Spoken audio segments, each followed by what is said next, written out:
दिनैनि बे प्रेस मिटनि गेजेरजों आं बेखौनो बुंनो नागिरदों जे जि फैबाय थानाय 22 तारिखआव इलेक्सन जागोन। दा बे इलेक्सननि थाखाय जि फोसावदिंनाय हाबाफारिफोराव मोनफ्रोमबो दोलोफोरा गावबा गावनि फोसावनाय हाबाफारिफोरखौ जाहाथे डेम'क्रेसि सिस्टेमजों माने मोजाङै माने केम्पेइन खालामलायो आं बेखौनो खावलायगोन। जाहाथे जोंनि गेजेराव माने मा होनना बुंगोन सोरखौबा टारगेट लानाय बा सोरनिबा माने गारि गुरा मटरफोरखौ टारगेट लाना बुख्रुबनाय बा सोरखौबा माने टारगेट लाना होसोनाय बेफोरबायदि माने खामानिफोरखौ दा मावथों। दा थांनाय हरावहा जे BPF हान्जानि माखासे दैदेनगिरिफोरा जोंनि UPPL हान्जानि गारिखौ बिथिं लाइलांपारा गामियाव आरो नैबे रौता हाटखलायाव जे जमनानै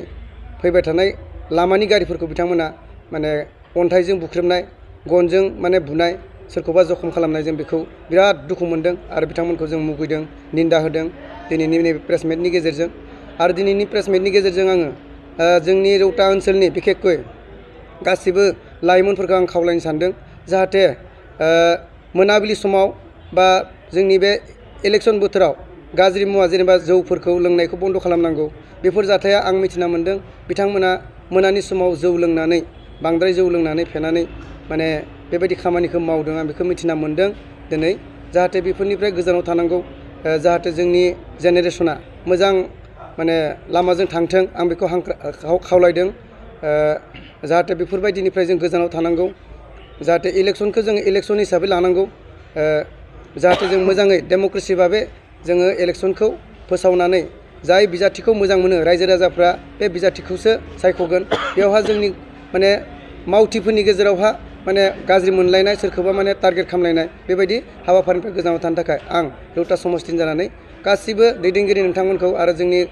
जोंनि हान्जानि दैदेनगिरिफोरखौबो लोगोसे गुबुन बिपक्ष हान्जानि दैदेनगिरिफोरखौबो आं खावलायदों आरो जोंनि रौता समस्तिनि गासै रायजो राजाफोरखौबो आं सांग्रां जानो खावलायदों जाहाथे जोंनि लाइमोनफोरा गामियाव थानाय रायजो राजाफ्रा बेफोरबायदि सोरबा गाज्रि नोजोरजों बा गाज्रि खामानि मावनो थांनायखौ लोंनाय जानायखौ एसे नोजोर होनानै होबथानायखौ आङो लुबैदों। बेखिनिखौनो बुंनानै आं फोजोबबाय।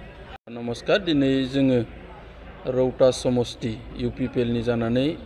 खौरां बिजोङाव फैनायनि गाहाय जाहोनानो जादों थांनाय मोनायाव जिखिनि जोंनि समस्तियाव रौता समस्तिनि सिङाव गारि बुख्रुबनाय आरो मानसिफोरखौ एटेक खालामनाय जि जाथाय जाबाय दा बेखौ जोङो दुखु मोनदों आरो बियो जोंनि रौता समस्तिनि थाखाय मोनसे मुगैजाथाव लाजिनो गोनां मोनसे बाथ्रा। गासैबो BTC ओनसोलाव 40टा समस्तियाव इलेक्सना जानो थांगासिनो दङ आरो बे समाव जोंनि रौता समस्तियाव बेबायदि गावजों गाव बुलाय सुलाय गारि बुख्रुबनाय माखौबा डेमेज खालामनाय बेफोर खामानिया खोब लाजिथाव आरो मुगैजाथाव। दा बेखायनो जों रौता समस्ति UPPL नि जानानै बयखौबो खावलायगोन दिनै गणतन्त्रआव इलेक्सना 5 बोसोरनि उन जागोन। बयहाबो राजनिति खालामनायनि मोन्थाय दं, बयहाबो गावनि बाथ्राखौ लाखिनायनि मोन्थाय दं, गावनि खामानिखौ गावनि मिशन भिजनखौ बुंनानै रायजो राजानि सिङाव बाथ्रा लाखिनायनि बयहाबो मोन्थाय दं। दा बेखिनि खामानिखौ मावनानै इलेक्सनखौ बारहोनांगौ आरो बे प्रक्रियाजों रायजो राजाया जायखौ मोजां मोनो बेखौनो रायजो राजाया अनसायगोन, रायजो राजाया भट होगोन। बुलाय सुलाय दानलाय सुलायजों जेबो लाब जानाय नङा। इलेक्सना थांगोन आरो फैगोन। इलेक्सननि उनावबो जोङो रौता समस्तियावनो जों बयबो रायजो जानांगोन, गावजों गाव लोगो मोनलायगोन आरो गावजों गाव अनज्लायनानै थानांगोन। आं बेखायनो जों UPPL हान्जानि जानानै आं बयखौबो खावलायगोन जाहाथे बेबायदि जाथाया फिन जोंनि समस्तियाव जाया। बयबो गावबा गाव लेभेलाव खामानि माव आरो बेबायदि दानलाय सुलाय गारि बुख्रुबनाय बेफोर जाथायखौ जाहाथे दा खालाम। बियो जोंनि समस्तिनि थाखाय खोब मोनसे लाजिथाव आरो मुगैजाथाव बाथ्रा जादों होननानै आङो बुंनो लुबैयो। হয়, প্ৰথমতে মই নিউজ 24 বড়োলেণ্ডক মই ধন্যবাদ জ্ঞাপন কৰিছোঁ, কিয়নো মোক দুই এষাৰ কথা ক'বলৈ মোক মানে সুযোগ দিছে। কাৰণ যোৱাকালি এটা অঘটন হৈ গ'ল লাইলংপাৰাত বড়ো এই হেৰি মানে BPFৰ মানুহবিলাকে যেনেকৈ UPPLৰ মানুহক বহুত এটা অত্যাচাৰ কৰিছে এই অত্যাচাৰ কৰাটো এই কাজিয়া কৰাটো মই মোৰ হেৰিৰ পৰা মানে অন্তৰৰ পৰা কৈছোঁ বহুত দুখ লাগিছে নিন্দা দিছোঁ জনাইছোঁ গৰিহণা দিছোঁ কাৰণ এইটো হ'ব নালাগিছিল কাৰণ এই শান্তিময় BTRত এই শান্তিময় BTCত আমাৰ প্ৰমোদ বড়ো ডাঙৰীয়াই এই 5 বছৰ শাসনকালত 4 বছৰ শাসনকালত এনেকুৱা আমাক এটা সুশাসন কৰিছিল এটা হেৰি কৰিছিল সকলো ৰাইজে বুজি পাইছে কিয়নো ৰাইজেই ৰজা চব ৰাইজে বুজি পায় ইহঁতে যেনেকৈ আগুৱাই আহিছে এই আগুৱাই অহাৰ কাৰণে এই BPFৰ মানুহবিলাক দিশাহাৰা হৈ গৈছে দিশাহাৰা হৈ যায় সিহঁতে যেনেকৈ হত্যাযোগ্য এই কাজিয়াৰ এটা সূত্ৰপাত কৰিছে এই সূত্ৰপাতক মই বিশেষকৈ মানে নিন্দা জনাইছোঁ গৰিহণা যোগাইছোঁ এইটো হ'ব নালাগিছিল কাৰণ হাই কাজিয়া আজি ইলেকশ্যন আছে কালি নাথাকিব পাৰিব কিন্তু আমাৰ মাজত যেনেকুৱা এটা কাজিয়া কৰাটো এইটো উচিত নহয় এইটো উচিতৰ কাৰণে আমাৰ BPF আমাৰ হেৰি আমাৰ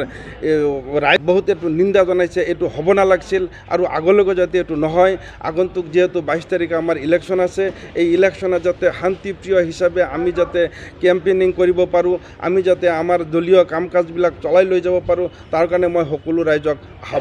আহ্বান জনাইছোঁ ইয়াত হাই কাজিয়া বা তেনেকুৱা হাল্লা চিল্লা বা হুলস্থুল হোৱাৰ কোনো দৰকাৰ নাই আৰু হুলস্থুল কৰিব নালাগে আৰু যিখিনি হৈছে সেইখিনিৰ কাৰণে মই প্ৰশাসনক মানে উচিত তদন্ত কৰি এইটো এটা বিচাৰ হ'ব লাগে বুলি মই দাবী জনাইছোঁ গতিকে এইটো যাতে আগন্তুক হ'ব নালাগে মই UPPLৰ তৰফৰ পৰা কৈছোঁ যে আমাৰ UPPL এটা শান্তিপ্ৰিয় প্ৰমোদ বড়ো এটা শিক্ষিত মানুহ যিহেতু শান্তিপ্ৰিয়টো চবেই বিচাৰে আমাৰ BTRৰ যেনেকুৱা 17 বছৰীয়া শাসনকালত হাগ্ৰামাৰ শাসনকালত যেনেকুৱা হত্যাযোগ্য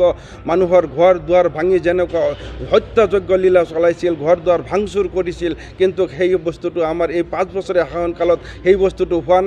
নাই এটা ফটকাও আমি ক'তো ফুটা আমি শুনিবলৈ পোৱা নাই গতিকে ৰাইজে বুজি পাইছে ৰাইজে উঠি পৰি ৰাইজে আহিছে মাৰবান্দী ৰাইজ আমাৰ UPPLত আহি আছে আৰু এই আশা দেখি BPFৰ মানুহবিলাক দিশাহাৰা হৈ গৈছে গতিকে মই সকলোকে আহ্বান জনাইছোঁ যে আপোনালোকে যাতে এই হাই কাজিয়া নকৰি যাতে সুশৃংখলভাৱে আমাৰ এই ভোটাধিকাৰ সাব্যস্ত কৰে তাৰ কাৰণে মই সকলো ৰাইজক আহ্বান জনাইছোঁ এইখিনিয়ে কৈ মোৰ বক্তব্য